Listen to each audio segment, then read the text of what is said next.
All right, good morning. Welcome into Prop 5 NFL Week 7, as we always do Sunday morning.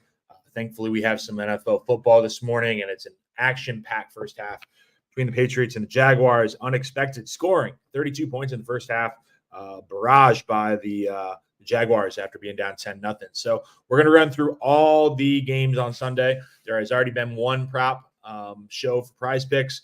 I'm going to go through and give props, sides, totals, kind of everything. So if you have things in the comments, feel free to chime in as we go through the card. I have a lot of plays already in place. You can find my stuff at Action Networks app, Sean_Rochester, for all my card, past performance, all that different stuff. So we're not going to talk about that specifically. We're going to go through and talk about the odds. Get the screen up here. All right. So starting with the 1 o'clock game, Dolphins-Jaguars. On that game, it is a 3-point spread.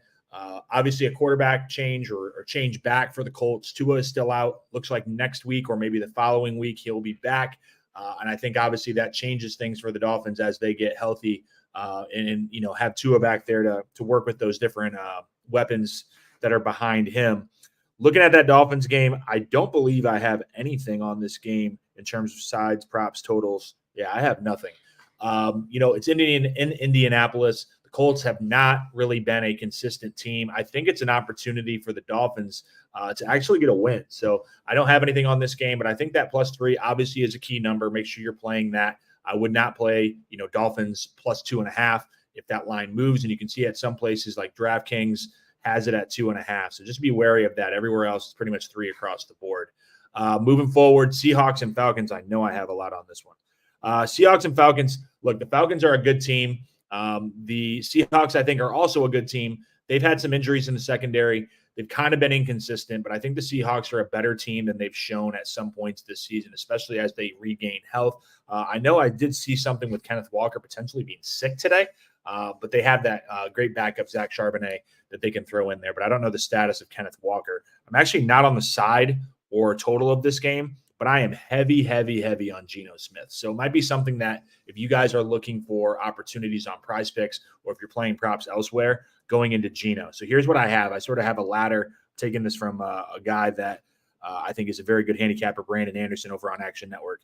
I have Geno over 259 passing yards. I have Geno over 300 passing yards, 325 passing yards, 350 passing yards. So kind of laddering up, making the unit smaller as you go up that ladder. I also have Geno over 24.5 pass completions, and I have a parlay with over 29.5 completions, over 39.5 attempts, and then over 300 passing yards. That's +600. So obviously my mindset here, the game script that I'm looking for is the Seahawks are going to be throwing the ball. Whether Kenneth Walker or Zach Charbonnet are out there, I think that this is an opportunity that the Seahawks can throw the ball. Geno has done very well. He's got weapons on the outside. Falcons defense give up those passing yards. Hopefully it is a competitive game so that you're continually throwing the ball. We don't want the Seahawks to get up. 3-point spread should be a competitive game. It's in Atlanta, so you're not worrying about weather. So I am heavy on Mr. Geno Smith, so hopefully he can get that done for me. Moving forward, Texans and Packers. Should be a very good game. Two teams that have kind of, been two of the teams that you think of in the AFC and the NFC that are going to be amongst the top. Hasn't been a perfect start. Obviously, the Jordan Love injury for the Packers. Texans have kind of just coasted by, got wins, but haven't really impressed in a lot of ways. I have the Packers second half -1.5. I also have Brandon McManus, who's their new kicker, over 1.5 field goal made. I do not have anything on the side in total for this game. Anything that I would lean, again, you're on a key number, pretty much solid 3s across the board. FanDuel does have it at 2.5. So if you like the Packers, that'd be a good place to go. But obviously, I would not play the Texans at +2.5. I lean Packers. I really like what the Packers are doing. I think they're a team that as the season goes on and they get healthy, now they have Jordan Love back, they're going to be pretty tough. Next one, Bengals and Browns. Bengals are starting to get things going. They're healthy. The Browns are obviously not getting things going, although they did play well against the Eagles last week. Looks like 5.5, pretty much across the board. Not really a key number by any means. Let me just make sure I don't have anything. Oh, I do. I have the under in this game, under 42. Again, the Browns defense is good. The offense is the problem. And if you're thinking about an under, obviously the Browns are not a good offense until they take Deshaun Watson out of there. If they ever go to Jameis Winston, it's going to, I think, revitalize that offense a little bit, but they just traded Amari Cooper. We'll talk about him later. I'm going to go under 42. The Bengals defense is starting to play a little bit better. I do have Ja'Marr Chase. Two different props here on the longest reception. I have over 25.5 yards and then over 39.5 yards. Obviously, a larger unit size on the 25.5, smaller sprinkle under the 39.5. So maybe you can get a big play from Joe Burrow to Ja'Marr Chase for that one. Bengals, Browns. Eagles and Giants, the Saquon Barkley revenge game. I bet this earlier in the week. Right now it's a 3-point spread. I bet it kind of on a look ahead last week, thinking hopefully the Eagles would dominate the Browns and I would get a better line. So I bet it last Sunday at -4. Obviously, they did not impress. It's at -3. So I have a little bit of money on the bad number, but I also came back and betted the game again at -3. I'm on the under on 42.5 in this game. It is in New York. The Giants, I mean, Neighbors is back. I just think the Eagles at some point have to show who they are, the talent that they have, but I have no trust, and I know that I'm biased living in Philadelphia, not an Eagles fan, but the Sirianni problem, I think, is just persisting with them. It's kind of a dark cloud that's hanging over that team. So just something to keep in mind. I think the Eagles get it done here, and I think Saquon, I think a lot of people are going to bet Saquon anytime touchdown, Saquon maybe 2+ touchdown. Obviously, he's been a beast so far this season, but revenge game in New York, I think the Eagles get it done. I do have Grant Calcaterra, the Eagles' kind of third or fourth option behind A.J. Brown and Devontae Smith. I had him over 24.5 receiving yards if you're looking kind of for a off-the-radar prop. Lions and Vikings should be a great game. Two of the, if not the best teams, I mean, the Packers are in that mix, but just one of the best divisions in football. It is in Minnesota. It's a 1-point spread. You can see some 1.5s around different places, but pretty consistently one there. I have the Lions at +2.5. That was another one where at this time I did get the better edge. Well, not better edge, but if you see it on better edge, you bet it on better edge. The better line when I betted ahead last Sunday, getting that line +2.5. Now it's 1 or 1.5 everywhere else. I do have the over in this game, 49.5. I also have Jared Goff, my fantasy quarterback, over 22.5 pass completions. I think this is going to be a very good game. But I think that Jared Goff and the Lions know how to scheme themselves through that Vikings defense. I know Flores is good. He's going to get after the quarterback, but I think Jared Goff, in the way that he can get the ball out quick, he's very accurate. I think that's going to lead to a lot of short passes, and therefore that's why I'm on the completions part of that. So that's Lions and Vikings over. Lions are the other side that I have, but I have it at +2.5. Titans and Bills. This is a big spread, 8.5. Titans are going for a quarterback change.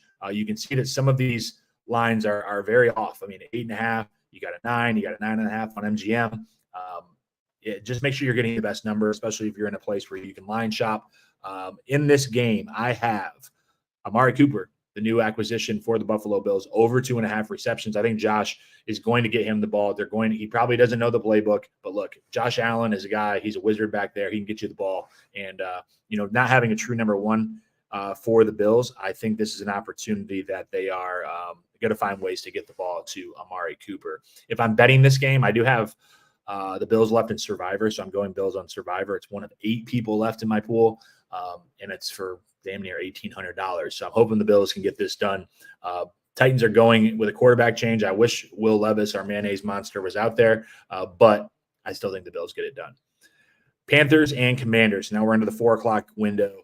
Panthers, Commanders. I do have a couple plays on that. This is another great option for Survivor because the Commanders really aren't a team that you could use later on in the season. That spread is pretty much 9.5 across the board. The Panthers are banged up. They're not a good team. The Commanders are obviously a surprise team. I have Commanders' first half team total over 14.5 points. I think they get out there and they put up points. Their offense is just rolling, and it continues to roll with no kind of end in sight with that.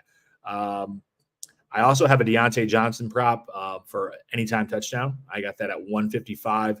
So you could look for that on Prize Picks if you want to bet on that. Andy Dalton, obviously a great connection. And just remember, the Commanders, while they have had a great season, their defense is just awful. Playing better, but awful. And generally speaking, if you look across their game logs, when they play against the team's number one receiver, they're having success because the Commanders don't defend very well. So I have Deontay Johnson, anytime touchdown. I also have a parlay with Deontay Johnson, anytime touchdown, also with over 75 receiving yards. So look at that if you're looking for an opportunity. But obviously, this is a game where, it's a huge spread.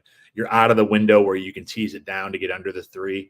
I just don't think that there's much to play there. The Bills would be one if you can get it at 8.5 in some places and get that down to a 2.5 with a 6-point teaser that I might look into. But I know I didn't actually. This is probably the first show I haven't been talking teasers. But you're looking, a 3, a 3, a 3, a 5.5, a 3, a 1. You need the 1.5 over here on FanDuel to get it up over the 7. That would be one you could do. You could do Lions plus 7.5. I'd love that.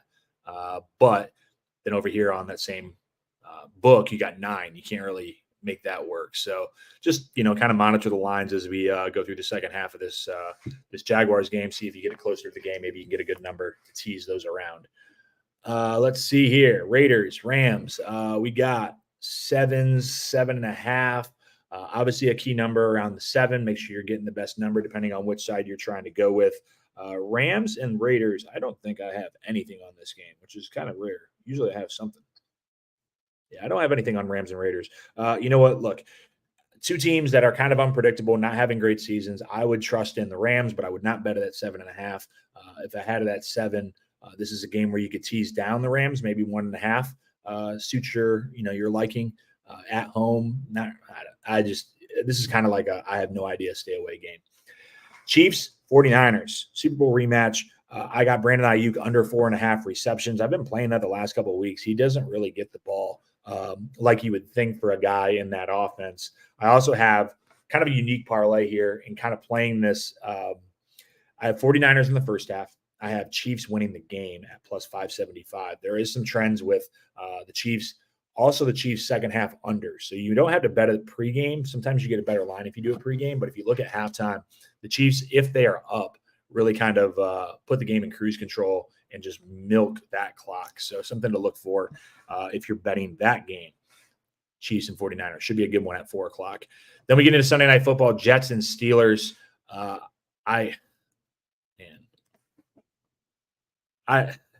really don't know. I mean, the Steelers are going to be going to Russell Wilson. I think that the Jets should be favored in this game and should be able to get a win here. It's a 2, 2.5, 1.5. You can kind of see all over the place on those numbers. Because of that opportunity that you could tease up the Steelers at home, get it up to 7.5, 8.5, depending on where you're at. I have the Jets money line minus 122. I have the under 37 in this game. I just think it's interesting because the Steelers are a well-coached team. They're a team that can come up, and if you're not playing well, if you're not disciplined, which basically fits the scouting report of the New York Jets, they can beat you, especially at home. But now the Jets, you get Devontae Adams. How is he going to impact? I did take a parlay with Devontae Adams anytime touchdown, which is probably going to be a popular play, similar to that Saquon Barkley. How is he going to react in this first game back with Aaron Rodgers? I have Devontae anytime touchdown with the under on 38.5, so a little bit better number on the under there. You know what? Look, I don't see this as a great game later tonight. I would probably prefer to watch WNBA Game 5. But that being said, I favor the Jets in this one. We'll be back tomorrow. We got Ravens and Bucks. We got Chargers and Cardinals.